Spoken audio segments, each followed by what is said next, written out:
Oui, où est-ce qu'il en est? C'est le CSE qui le met en œuvre, le WACA. Alors, première phase du WACA sera bouclée en 2023, avec beaucoup de réalisations.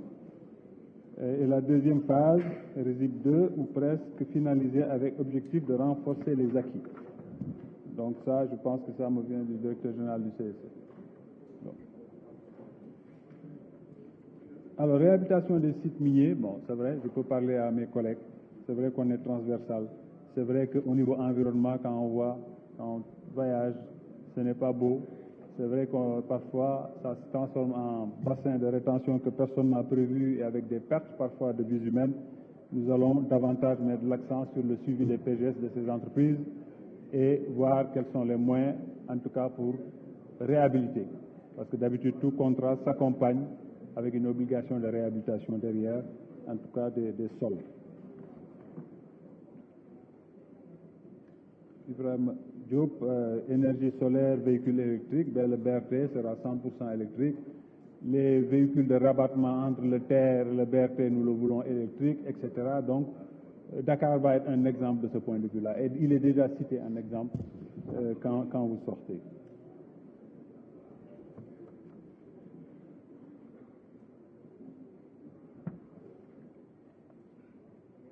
Bon, les salaires, tout ça, j'en ai parlé. Il n'y en a plus. S'il y en avait, considérez qu'il n'y en a plus. Alors, la transition écologique, c'est vrai qu'on l'a rajouté à ce ministère lors de ce précédent changement.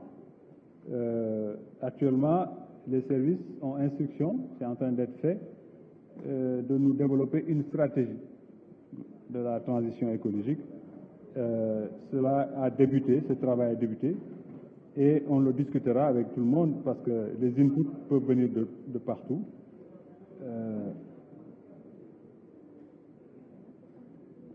Mais ça, nous aujourd'hui, nous comptons sur cette finance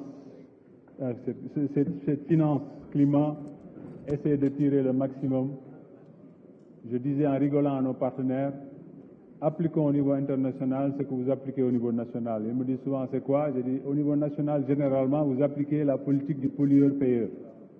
Puisque je lui ai avéré que nous ne sommes pas les pollueurs, essayons de voir un peu comment vous pouvez nous accompagner. Le parc de Hann, enfin, voilà, Nyan Boutombek Amin, peut-être. Parce que quand je suis arrivé, je crois, première coordination, c'est la première instruction que j'ai donnée pour qu'on me revienne avec un programme et un plan de travail pour faire de ce parc ce qu'il doit être, à savoir un poumon vert à Dakar, et que ce parc permette d'être un lieu de destination à Dakar, où on peut aller flâner, se reposer comme il en existe un peu partout.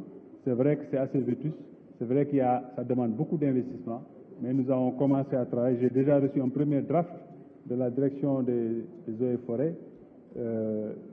Avec ce voyage, on n'a pas eu le temps de s'asseoir dessus, mais je vous donne l'engagement que nous ferons tout pour réhabiliter ce parc et en faire un lieu de vie. Et ce sera pareil pour le Niokolo, où je compte également faire une visite de travail.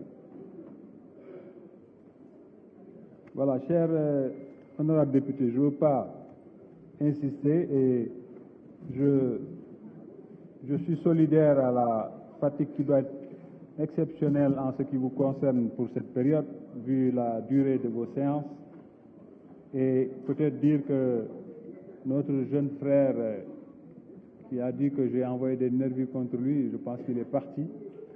Non, je ne gère pas des nervis. Et c'est pas là qu'il me voit, parce que je crois une semaine après ce malheureux incident, on s'est retrouvés ensemble à la place de l'Obélisque, assis côte à côte. Donc on aurait pu en débattre, mais c'est peut-être que là-bas il n'y avait ni le micro ni les caméras. Mais je dis, les agents municipaux de la commune du Plateau ne sont pas des nervis. Et c'est à cela qu'ils ont eu affaire quand ils ont ameuté toute la presse, etc., pour venir déposer un courrier. La mairie du Plateau, il y a un bureau de courrier qui est à la porte. Quand vous venez déposer un courrier, franchement, on ne sait même pas quel est le contenu. On ne peut pas vous attendre pour vous agresser pour ça. Je prends cet exemple simplement pour dire que nous avons ce pays en partage, nous l'adorons tous ensemble, et cette séance que j'ai vécue là, me donne espoir parce qu'en tout cas, j'ai vécu une belle séance de mon point de vue. Et j'espère que nous nous donnerons tous la main pour faire face à des problématiques extrêmement difficiles. Quand on parle aujourd'hui de changement climatique, vous savez très bien que même si on y mettait tout le budget du Sénégal, on aura des difficultés. Donc c'est extrêmement difficile. Les causes sont souvent très éloignées de notre pays. Donc c'est de la diplomatie, c'est de l'engagement, c'est beaucoup de plaidoyer pour que ce qui va se faire, que nous soyons au milieu de ce qui va se faire et qu'on puisse profiter de toutes les bonnes opportunités qui vont naître de cela et qu'ensemble on puisse développer ce pays. Je vous remercie.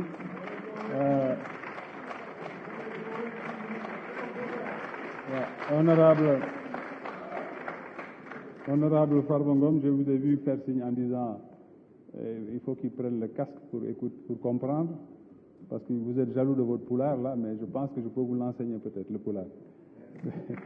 En tout cas, je vous remercie beaucoup, Monsieur le Président. Merci beaucoup. Je vous remercie, Monsieur le ministre. Monsieur le ministre des Finances et du Budget, vous avez la parole.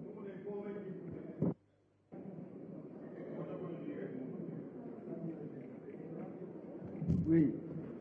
Bon, je ne vais pas être trop prolixe, parce que comme c'est mon ancien du Britannique militaire, donc je ne vais pas quand même